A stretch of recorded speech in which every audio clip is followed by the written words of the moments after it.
घरकुल लाभार्थ्यांना मोफत वाळू मिळावी यासाठी शासन दरबारी वारंवार निवेदन व आंदोलन करण्यात आले। या आंदोलनाची दखल राज्य शासनाने घेऊन महसूल मंत्री चंद्रशेखर बावनकुळे यांनी संपूर्ण राज्यातील घरकुल लाभार्थ्यांना प्रत्येकी 5 ब्रास मोफत वाळू दिली जाणार असल्याची घोषणा केलेली होती। आज दर्यापूर महसूल विभागाच्या वतीने नगरपालिका व ग्रामीण परिसरातील घरकुल लाभार्थ्यांना मोफत वाळू पासेस वितरित करण्यात आले। दर्यापूर नगरपालिका प्रशासकीय कार्यालयात आज मोफत वाळू पासेस वितरित करण्याचा कार्यक्रम पार पडला। यामध्ये तब्बल 111 घरकुल लाभार्थ्यांना प्रथम दर्शनी मोफत वाळू पासेस आमदार गजानन लवटे, उपविभागीय अधिकारी राजेश हांडे, तहसीलदार रवींद्र कानडजे व पंचायत समिती प्रभारी गटविकास अधिकारी यांच्या हस्ते वितरित करण्यात आला।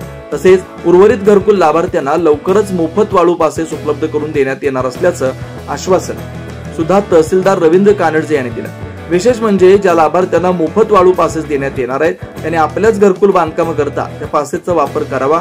इतर दुसऱ्यांच्या बांधकामाकरता सदर पासेसचा वापर केल्यास त्या घरकुल लाभार्थ्यावर दंडात्मक कारवाई करण्यात येणार असा इशारा सुद्धा तहसीलदार यांनी दिला। घरकुल लाभार्थ्यांनी शासनाच्या या मोफत वाळू धोरण योजनेचा लाभ घेत आपले स्वप्नातील घर पूर्ण करावं असंही तहसीलदार रवींद्र कानडजे यांनी बोलताना म्हटलंय।